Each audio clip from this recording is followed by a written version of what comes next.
Welcome to the Franklin County Varsity Sports Report. Live for the next half hour, join us as we provide you with all the scores, news, and updates to everything Franklin County sports. And now, here's your host, Bobby C. Hello and welcome to the Franklin County Varsity Sports Report. I'm Bobby C. Yes, the word is states. And that's exactly what we are. We're going to be getting into all of the state scores that we have from this week's MIAA state tournament for all of the area teams that are in it.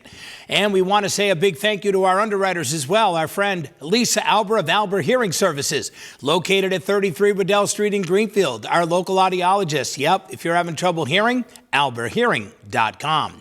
Franklin First Federal Credit Union, located on Newton Street in Greenfield. By the way, did you know that if you are a resident of Franklin County, you can be a member? FranklinFirst.org. And by Manny's TV and Appliance, River Street in Greenfield, Route 9 in Hadley. If you're looking for appliances, you're going to find it from the best at Manny's. Manny's TV and Appliance, River Street in Greenfield, Route 9 in Hadley. Well, let's get right into it, folks. Well, the Frontier Volleyball team, another state championship run is exactly where they're on, and it all got started on Thursday as they ended up beating Ware 3-0. Well, it was a complete team effort. Everyone on the team was able to get into action in this one. 7 different players recorded kills, 8 different players had aces, and Ware struggled to find any kind of answers for the Red Hawk attack. So with that said, they were able to move on, and we'll talk about their next game after they picked up that win over Ware 3-0. Well, Frontier, the Frontier girls soccer team, they made their presence known in their first appearance in the new statewide tournament as they ended up beating Neshoba Valley Tech. Final score was 4-0. Yep, the 21st seeded Red Hawks ended up ousting the number 44 seeded team in Neshoba Valley Tech in that preliminary round of the tournament in Division 5 on Thursday. And with that said, they were able to get things done, and really the person that was hot and was able to put the ball in the net for them was one of their best players. And of Shirley will tell you that Kylie LaFord has been able to be a wrecking force for this Frontier team. Well, she made her presence known, and also there was a special penalty kick that ended up going in the net, too, by Isabel Marapizzi. Yep, those two ended up doing all the scoring for Frontier. Well, they move on to the next one. We'll talk about that in our show. Well, it was a great matchup between the Franklin County Tech boys soccer team and Rising Tide. Matter of fact, being down 1-0 at the half, Rising Tide with the lead. Franklin County Tech came back with 2 goals in the second half. One was by David Klempner. He ended up tying the game, and then it set the stage for Robert Belleville. Yep, he ended up burying the game winner with just 4 minutes before the final whistle. And there you have it. It was an opportunity for this team to be able to advance in the state tournament. Well, another one of the Tech teams had a chance to play back last week, and that was the Franklin County Tech girls. I keep calling them Frontier. I got to get my act together here. As the Franklin County Tech ended up beating Westport 2-1, and they did it in overtime. That's right, after being ahead 1-0 and Westport scoring a goal, well, it came down to overtime. And it didn't take very long, by the way. How about 30 seconds into overtime, Franklin County Tech's Caitlin Trudeau ended up burying the game winner, and the Franklin County Tech girls, they got to continue on, but they have to play the number 2 seed in the Division 4 Field Hockey Championship. We'll talk about that game as we roll through our show here today. Well, Narragansett ended up knocking off Pioneer, so that ended up being the end of their field hockey season. The Pioneer Panthers were unable to get any kind of offense going except for that one goal by Riley Thayer as she scored off an assist from Amelia Bouchard. Now, Kelly Baird, she ended up with 2 saves in the net for Pioneer, but Narragansett picked up the 3-0 win on Thursday. Well, the Turners Falls volleyball team made a strong statement and they ended up easily winning against Salem Academy. It was 3-0. They end up winning in volleyball. And with that said, they get a chance to be able to move on to the next round. They had solid play from Emily Young, Maddie Lamatanian, Abby Holloway, and Taylor Green. Well, I had a chance to be able to attend this game that happened in Cape Cod last week. It was a game between the Mohawk girls volleyball team and St. John Paul II. And believe it or not, it was a wonderful match, and it went back and forth. And finally, Mohawk picked up the 3-2 victory. And yes, the number 37 seeded team in the tournament ended up beating the number 28 seeded team, and they did it with a huge victorious Game 5 where they won 15-12. Octava Crawford, she had herself a big day for the Warriors. Matter of fact, she had 8 kills and 3 aces. She also had a couple of blocks and 13 assists. Palmer King ended up with 9 kills, 7 assists, and 6 aces. Ellie Patnode ended up with 7 aces in the win. Riley Giard, she ended up with 5 aces. Sophie Guy and Alex Lilly each had 3 aces for Mohawk in the win. Well, guess what? They move on, but they got to take on one of the top teams in the state, and that is Bourne High School. We'll talk about that coming up on our show. Well, Sturgis Charter West ended up beating the Franklin County Tech girls in volleyball last week. Final was 3-1. Franklin County Tech didn't really have much luck when they were down on the Cape, not like they did with the girls from Mohawk. But the number 40 seeded Franklin County Tech ended up dropping the first 2 sets, so that put them in a very tough position. Ultimately, they ended up losing in 4 sets to the number 25 seeded Navigators of Sturgis Charter West. Emily Ryan, she put down 4 kills, also had an ace and made 3 blocks in the loss. Faye Smith ended up with 6 kills, 3 aces, 2 blocks. Renee Reed ended up with 3 aces, 1 kill, 4 assists, and she also had 9 digs for the Franklin County Tech. Also, Lillian Poirier ended up with 2 aces, dished out 6 assists, and had 8 digs. Leah Chapman, she ended up with 4 kills, also a couple of blocks, 5 digs. And there you go. The Eagles' season has ended, but they had a very good volleyball year. Well, Greenfield, they had to be able to knock off a very good Smith Academy team if they wanted to be able to move on in girls soccer. Well, guess what, folks? They ended up picking up a 3-1 win over Smith Academy. The 35th seeded Green Wave found the back of the net twice in the opening 40 minutes, and they knocked off the number 30 seeded team in the state, and they end up picking up that win. Azamina Sesajanin, she got the scoring going for the Green Wave, and that was an unassisted goal. Emma Savoy, she ended up scoring off a dish from Azamina Sesajanin to give Greenfield a 2-0 lead. Then Savoy ended up scoring her second goal in the second half, and that was assisted by Sesajanin once again. And Michaela Valente ended up with 9 saves in the win. Greenfield continues on in the round of 32. We'll talk about their matchup against a very powerful Palmer team coming up on our show. Well, Turner's Falls ended up picking up a big upset on the road as they picked up a 3-0 win in girls volleyball against a very good Holbrook team.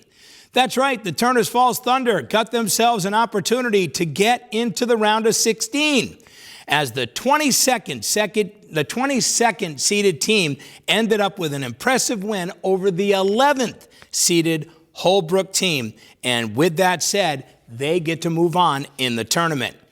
Maddie Lamatanian, she put down 10 kills, tossed in 12 aces. Taylor Green, well, she did a little bit of everything. How about 21 assists to go with 7 aces, 3 kills, and 3 digs? Emily Young, she had a nice offensive night as well. She had 9 kills. Also, Abby Holloway ended up with 5 kills and an ace. Olivia Stafford, she registered 12 digs and a really good defensive effort for her. They move on to the round of 16. Well, one of the things that happened on Friday is something that was very disappointing when it came to the coach of the Greenfield High School football team. They had to go up a division, and because of the way that the program had to be able to merge, they decided on the MIAA that they were going to move Greenfield to Division 7 instead of Division 8. And with that said, they took on a very powerful team called Northbridge, which is pretty much over by the Rhode Island border, and they ended up beating Greenfield 41-7 last Friday night. Want you to know that I want to read a couple of things here that came out of the mouth of the head coach of Greenfield, and Mike Kacheski. He said, first of all, we played a good football team, whose team was bumped up to number 7. That's exactly what happened because of their co-op alignment. Thing is he feels that they're still a Division 8 school, because when you add in the students that are at Mohawk, add in the students that are at Turner's, add in the students that are at Greenfield, and add the students that are in from Pioneer for boys. Now, this is only boys because it's a boys' sport. There's still many more players available from bigger schools in Division 7. So with that said, they thought that they ended up getting robbed by having to go up a division to play. He said, the only good thing is that we are one of the 16 teams in Division 7 to be able to make the playoffs. We should be proud of that. Northbridge definitely had a bigger and stronger team than us. The one thing I can say, though, is we had a great year. We ended up playing very well, and now we're going to have a non-playoff game as our run is over. But hey, let's just think about this. You name me one quarterback in our area that Greenfield had to face with these numbers. You ready? The quarterback for Northbridge, his name is Ryan Boyce. He threw for 330 yards, 3 touchdown passes. He also added 62 yards on the ground, and he also ran in 2 touchdowns on the ground. That is a very powerful player, and that's exactly what ended up happening in Greenfield. Ends up getting beat by Northbridge, a bigger and more powerful school, 41-7. I think Greenfield's had an excellent football year, especially after all those seniors they lost last year. Well, in girls soccer, we talked about the fact that Palmer and Greenfield getting together. Well, guess what? We have a score. Final score, Palmer 7, Greenfield 1. The number 3 seeded Palmer ended up knocking off the number 35 seeded Greenfield, so they move on to the next round. It all happened over at Legion Field. And by the way, Greenfield literally had a 1-day layoff. They literally went and they played the next day. They didn't even get time to breathe, and they end up knocking off Smith Academy back on the road the next day. Azamina Sesajanin only scored the only lone goal for Greenfield. She had an amazing year. She'll be all Western Mass. Michaela Valente, she had 15 saves. She's got a chance for all league, and it looks like you're definitely going to get all Western Mass for Emma Savoy for Greenfield. So excellent year, ladies. Nothing to be ashamed about. Hey, what about Frontier? They had a chance to be able to move on in the tournament to take on a powerful team from all the way out in Gloucester. That's right, Frontier taking on Hopedale. They had to win at home on Saturday afternoon, and that's exactly what they did, as they ended up winning 1-0. That's right, the number 15 seeded Frontier Redhawks didn't allow a single shot on goal against the number 18 seeded Hopedale, and were able to walk away with the 1-0 win. But it took a second half goal by Emily DeMeo. If it wasn't for her to knock one home, they could have lost when they dominated a game, but they did pull it off. They're going to take on Manchester Essex. That'll be on the road over at Manchester Essex in a game, as we're recording here on a Tuesday. This game will take place on Wednesday. So this game will be played, as we're talking right now today, tomorrow in a 4 p.m. matchup. Also, we want to let folks know that Dennis Simmons, he has had an amazing year when it comes to the cross country in Franklin County. But how about him going up against all the big guns when it comes to the championships that they have in Western Mass? Well, guess what? The senior crossed the finish line in third place overall with a time of 16 minutes and 17 seconds. By far his best race of the year. He had great timing to do it. The big meet was there, and he had a chance to prove that he is one of the best runners in Western Mass. On the other side, it was Greenfield's 10th overall as a team in the finishing of a team. Matter of fact, Mohawk finished right behind them at 11 as a team in boys, and Frontier finished 13th. Now on the girls' side, they ended up having a couple of girls who did well. How about somebody finishing in 5th place?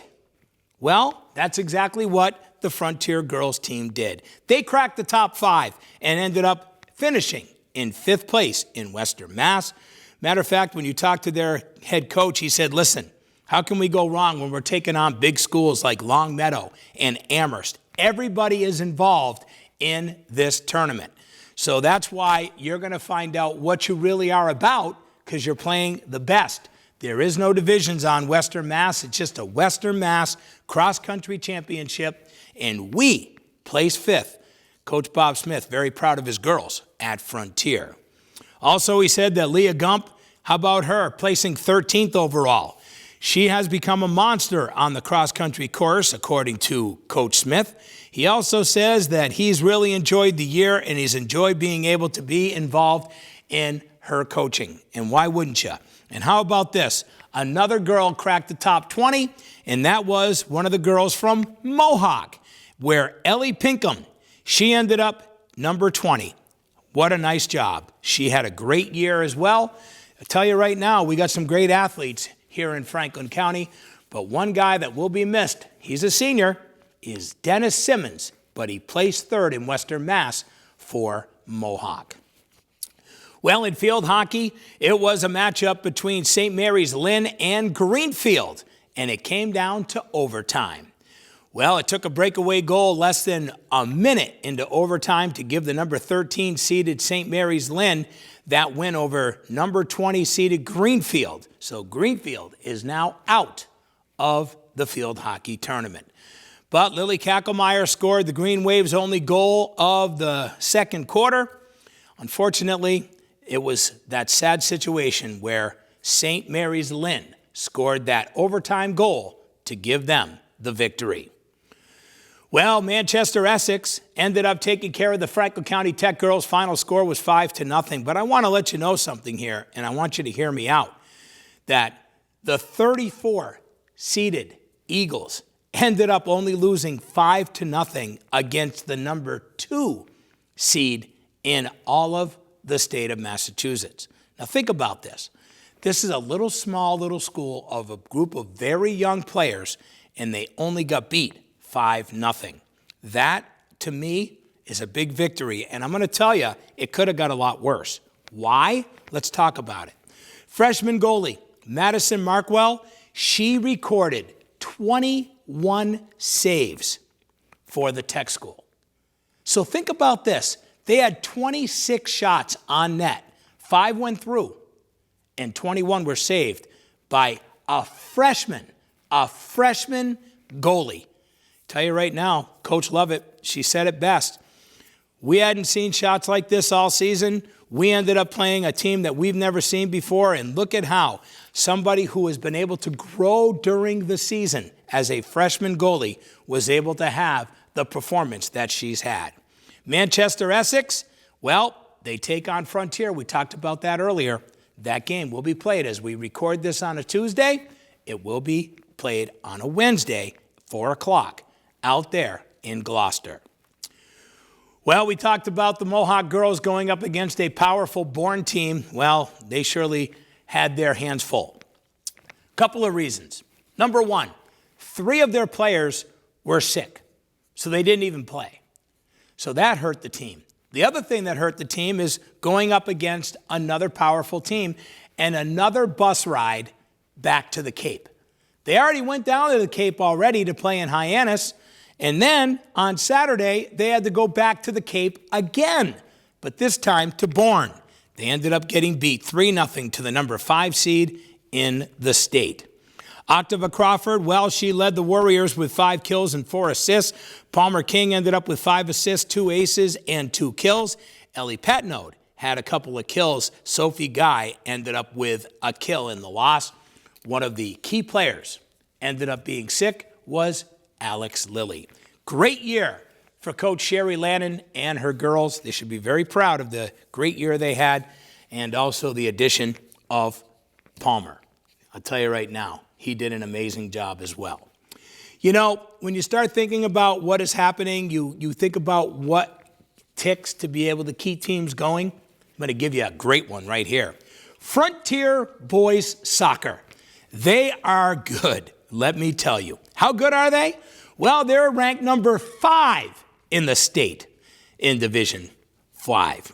In Division 4, that is. And let me tell you what they did.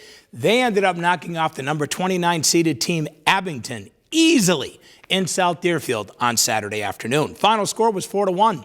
Frontier, they now will take on Burke High School. See, I haven't heard of half these teams. Burke High School.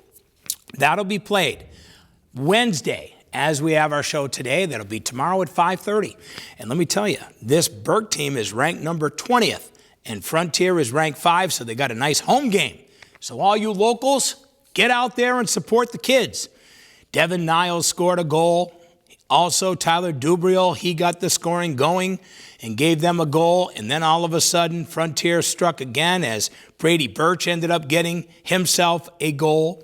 That was assisted by Matt Seacard. And also, Fernando Saravea ended up getting a goal as well. 4-1, Frontier wins. Here's one I've never heard of before, but I'll tell you what, they're good. KIPP Academy. KIPP Academy. They ended up really handing the Franklin County Tech boys soccer team a very tough loss. Final score was 7-0. And Kirk Richardson brought up a very good point, and I want you to hear this one out. He says, you could tell that these kids from KIPP Academy have been playing together. They seem to have had it all together. But people don't realize that Vogue schools, like us, the first time that these kids get to see each other normally is when they come into school in 9th grade. You might have a couple of the kids who might know each other, but in terms of building team unity, it takes time. These kids look like they have played together since they were 5 over at KIPP Academy. Of course, we ended up having a very tough time. But one thing I can say, only 2 seniors will be leaving this program. The good news is they have a lot of really good stars that are on this team that will be coming back. Congratulations to the Tech boys soccer team on a great season. And you just went up against a team that's pretty good, and that's totally understandable. Well, the girls soccer team from Frontier ended up having a very tough time. They ended up getting beat by David Prody. There's another school I've never heard of before. David Prody with a 3-0 win over Frontier. CC Green ended up with 4 saves for Frontier as their season ended at 9-8-3. Well, there was a big game that happened over the weekend for the Frontier, for the Franklin County Tech boys football team. Ryan Bastrash took an end-around 42-yarder to the house midway through the 4th quarter, and that proved to be the game-winning score as the Franklin County Tech picked up a 20-14 win over Pathfinder on Friday in a non-conference game. Josiah Little, he ended up rushing for 153 yards on 20 carries. Also, Ryan Demers, how about 108 yards and a pair of touchdowns on 17 carries for the Eagles. Well, that win, what did it do? It qualified the Franklin County Tech for the small school vocational football playoffs, which does begin, this begins on Friday. They will travel to Hanover for a matchup with South Shore Voc. That'll be Friday night, 6 o'clock. Should be fun. Kids have an opportunity to continue some playoff play. Well, Frontier, a game that I got to go to last night was a game between Frontier and Georgetown High School. It was all Frontier in this one as they move on to the what we like to call Elite 8. Yep, you go from the Sweet 16 to the Elite 8. So down to the final 8 teams in their division. And let me tell you something, folks. This volleyball team is very, very good. Matter of fact, their coach, Sean McDonald, said, quote, "You know, the team we ended up playing, they're pretty scrappy, relatively a new program. Got to give them credit. It's their first year that they've ever made the playoffs. We weren't playing very good in the first set, but we really came and really showed our stuff in the second and third as the attack and the tempo really started to build up," and that is true, too. And by the way, they really were dominant in many different phases, especially with Jillian Apanel. Boy, she looked unstoppable at times. How about this? 17 kills and 2 aces. Eve Dugan, she ended up having 8 kills. Also, Lila Evans had 4 kills, 7 aces. Caroline Dean ended up with 4 aces for Frontier. And Sydney Scanlon, 33 assists for her team. What she did is she just set up Apanel all night long. Head coach Sean McDonald says, quote, "We lost a lot of seniors, and we lost a lot of really good players last year. To be back where we are and to have the depth that we have and not relying on just one person is big. Jill does a lot for us, but if Jill is struggling, we have other people. We have Elise. Yes, Elise Fredericks. She has been a big help. Also, Eve Dugan has been big from the outside. Now, they will take on the winner of a game that will be played tonight. It'll either be Tri-County, the number 7 seed, or number 10 Douglas in the quarterfinals. And this one, by the way, this one will be played at Frontier. We'll give you more details when they become available next week. So there you have it, state tournament, right? Had to have a chat, let you know a little bit about how these teams did. We're down to 4. We got 4 teams left. Frontier Volleyball, Turner's Volleyball, Frontier Soccer, and our last team that is still available to play is Frontier Field Hockey.